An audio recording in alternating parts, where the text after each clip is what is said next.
Ladies and gentlemen, good to get in the building. Yo, without Prezo, without the president. But as usual, s.o.l in the building, and we're about to turn it up to the ceiling. Yeah, ladies and gentlemen, today we have a very special guest. You know, yeah, she's new in the country, but not so new. And yeah, we be doing what we do. As s.o.l, we just move, talk, share, laugh. And so, Susan, I want you to say your names. Salimia wase wetu. You know, yeah, please take the podium. Thank you, Steve. Hi, my name is Susan Knapp. And yeah, as Steve said, new in Kenya, but not really new in Kenya. Yeah. Susan, I thought like when I told you Hotel Riverview, because when you asked me, where's your location at? And I'm telling you, it's in Westlands. You know, oh, I know Westlands. Okay, so what's the name of the place? And I dropped you the name instead of the location. And true to your word, you kept it and you were here. You didn't even call like, you know, we have a lot of our guys who don't even know Nairobi City Center. You tell somebody, come on, come meet me at Kencom. They'll be like, okay, where is Kencom? So but, let me tell you that, Steve. Yeah, you could have told me we were meeting in Korogocho, and I would have found you. Oh, really? You could have told me we were meeting in John Saga, Huruma, and I would have found you. Or KTC Kibera. KTC Kibera, or Kahawa West. Wow. Or Hellingham. Yeah. Or Kitengela. Wow. Even Nakuru. Wow. That's part of the syllabus of life. That's part of syllabus of life. Yeah. So welcome home, Susan. Thank you. Welcome to Full House Studios. You know, shout out to Full House Studios, the team that hosts this special show. My crew behind the cameras. I see y'all, man, and keep it running, Maze. So, Susan, I want us to just, hit the road, but not to Nakuru. You've spoken about Korogosho and all that, Of course, I'm a traveler. I'm a traveler, and really, I have done a lot of traveling.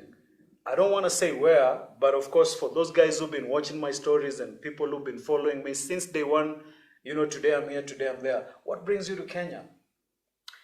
Well, I guess the first part of what brings me to Kenya is actually related to the rice moi. you know how I do it here? I'm like, normally I sit there. Oh, okay. And then Prezo sits here. So Prezo got the name Prezo from President Moi. And I'm always saying like, the only guy who sits between two presidents, dead and alive. Love it. That's me. So today on my seat there, but still, not sounding like a broken record really. You got it from Moi's time, right? Well, because I lived here for the whole of the 90s. What? Yeah, so I first moved here from Australia, which is where I'm originally from, and I moved here in the 90s. I actually came for 3 months and stayed for 10 years. What? And that 10 years has sort of rolled into the syllabus of my life. Of your life. Which is where I really believe that Nairobi is the love of my life. Wow. And so really for the last 25 years... You've been in the country. I haven't been necessarily based in the country, but I'm always in and out, and basing myself somewhere that's not very far away from the country. What? That's some 25 years. Yeah. What? Anyway, Karibu Kenya. I'm sure you understand Swahili and all that. So it's good. But so far you've been running Korogosho, something in Korogosho, something in Kibera, something in Kitengela. Because I remember my friend introduced me to you. And when we were talking music, I touched some points and you were like, wait a minute, but I don't know you. Normally I ride low key. Normally I do low key in the music industry. And I'm sure a majority of the audience here don't even know Oburu Ogechi as much. And I like it that way. Okay, yeah. But when you mention compact records, that's when people be like, okay, now this compact records and all that is a recording studio. But, just to get into that vibe, what is exactly Susan doing in this beautiful Nairobi in Kenya? And the person who we met through was my friend from Qatar. Yeah. So I've also lived in Qatar. That's where she and I met. And obviously the universe aligned in some way that that you and I were supposed to meet on that course. day. And I thank the universe, man. Yeah, me too, me too. Yeah. And what I do in Kenya, I've done many, many things in Kenya. I started out as a teacher. Wow. And worked in various schools.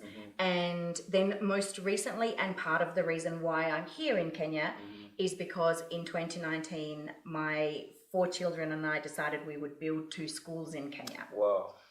And it wasn't really because of building a school in Kenya, because actually that's a bit of a Mzungu cliche, yeah? And in fact, I read a book not that long ago, and the title of the book was "I Built No Schools in Kenya." And I thought that's a very cool title about an Australian lady who came and lived here for a year.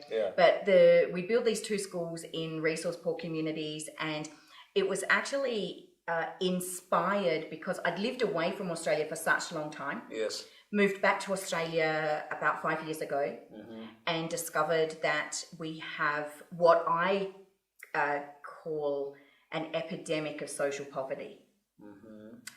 And the social poverty that I was experiencing there, I had never experienced in my life outside of Australia. So building the schools in Kenya was really about creating this frequency of the power of possibility when we unite resource rich and resource poor. Yes. And raising my children to understand their power of being contributors in this world that we live in. And Susan, just on top of that, you also told me like you want your kids to be raised with African traditions. Absolutely. So my children, my oldest 2 children were adopted as babies from Kenya. So they still have a very strong Kenyan identity, despite the fact that they live in Australia. And my second 2 have a Kenyan father and were born in Qatar. Wow. So they've lived quite a global life, but taking them back to Australia, which was actually never really my choice. It was a circumstantial. And I realized I wasn't, from my opinion, I wasn't going to serve them if I was not raising them with African values, at least exposed. So in short, African values like are the best. That's what Africans need to understand. Yeah, I mean, I think we would like to actually classify them as human values. Exactly. Yeah, but if I connect back to what I call social poverty in Australia, it's poverty that has been created, I believe, out of excessive consumerism and greed and thinking only of